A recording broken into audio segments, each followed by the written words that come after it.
बिहार की राजनीति में इन दिनों बड़े बदलाव की चर्चा छाई हुई है। मुख्यमंत्री नीतीश कुमार ने 16 मार्च 2026 को राज्यसभा चुनाव जीता और सांसद बन गए। इसके बाद 18 मार्च को समृद्धि यात्रा के दौरान जमुई में उन्होंने डिप्टी सीएम सम्राट चौधरी के कंधे पर हाथ रखकर कहा, अब यही सब काम करेंगे। इस बयान को लोग नीतीश कुमार के उत्तराधिकारी के रूप में सम्राट चौधरी को देखने का संकेत मान रहे हैं।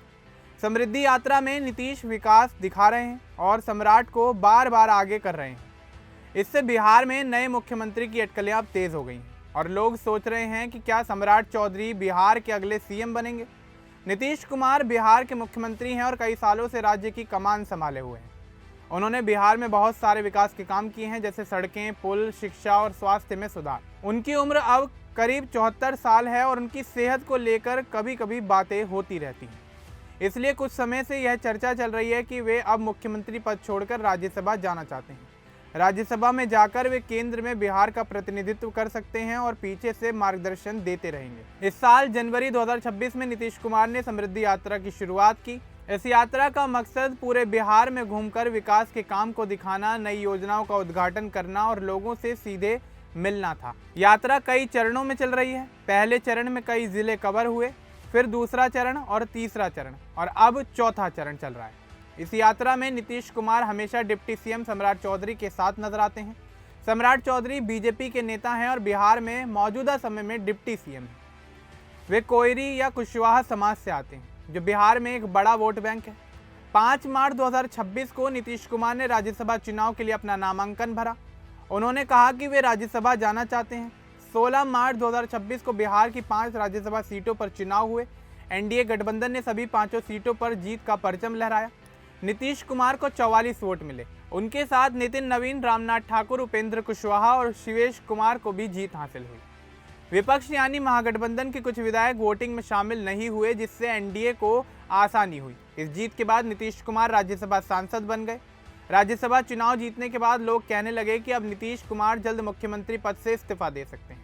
उन्होंने खुद कहा कि बिहार का विकास रुकने वाला नहीं है, वे आगे भी मार्गदर्शन देते रहेंगे।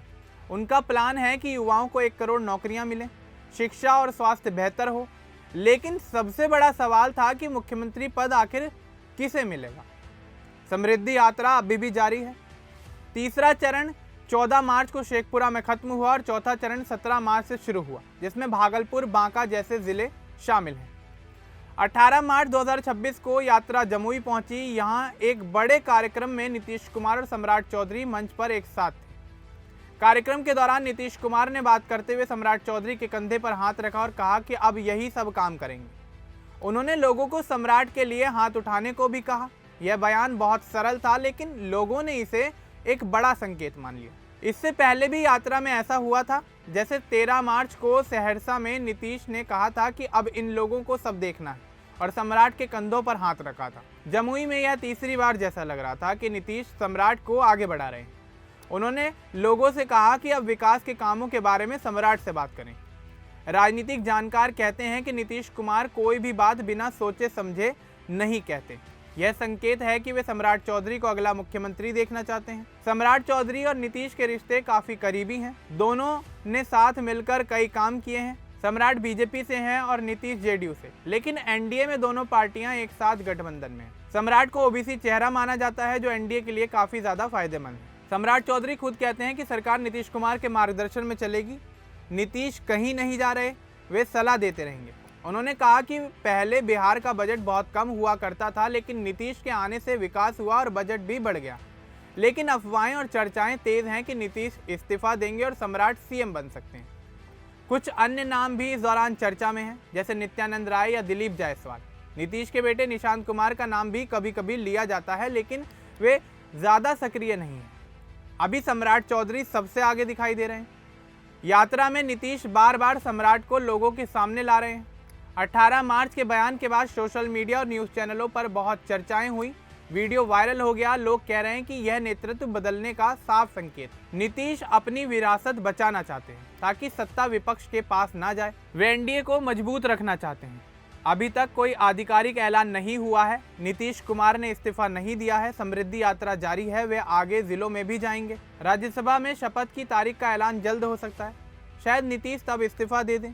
और नया सीएम चुना जाए। यह पूरा मामला 2025 के विधानसभा चुनाव से जुड़ा लगता है। उस चुनाव में एनडीए को बड़ी जीत हासिल हुई और नीतीश 10वीं बार बिहार के सीएम बने, लेकिन अब वे राज्यसभा जा रहे हैं। समृद्धि यात्रा विकास दिखाने के साथ साथ नए चेहरे को तैयार करने जैसी लग रही है। राजनीतिक गलियारों में ये कहा जा रहा है कि यह एनडीए की सोची समझी योजना है। नीतीश पीछे से गाइड करेंगे और सम्राट आगे काम संभालेंगे। इससे बीजेपी की भूमिका मजबूत होगी। बिहार में ओबीसी और पिछड़ा वर्ग का वोट बैंक काफी महत्वपूर्ण है और सम्राट उसमें बिल्कुल फिट बैठते हैं। बिहार के लोग विकास चाहते हैं। वे उम्मीद करते हैं कि जो भी सीएम बने काम ना रुके।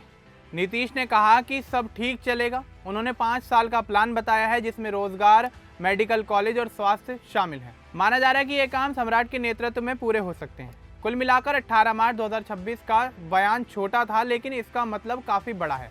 नीतीश कुमार ने सम्राट चौधरी को आगे बढ़ाकर यह संकेत दिया है कि अब जिम्मेदारी उन्हीं के कंधों पर आएगी। यात्रा, राज्यसभा जीत और यह बयान सब जुड़े हुए नजर आ रहे हैं। बिहार की राजनीति में नया मोड़ आ रहा है। लोग इंतजार कर रहे हैं कि अगला फैसला आखिर क्या होगा। विकास जारी रहे, सब इसी बात की उम्मीद कर रहे हैं। अब इस पूरे मामले को लेकर आपका क्या कुछ कहना है हमें कमेंट बॉक्स में जरूर बताएं। बाकी इस तरह की और अपडेट्स के लिए हमारे चैनल को सब्सक्राइब करना ना भूलें। धन्यवाद।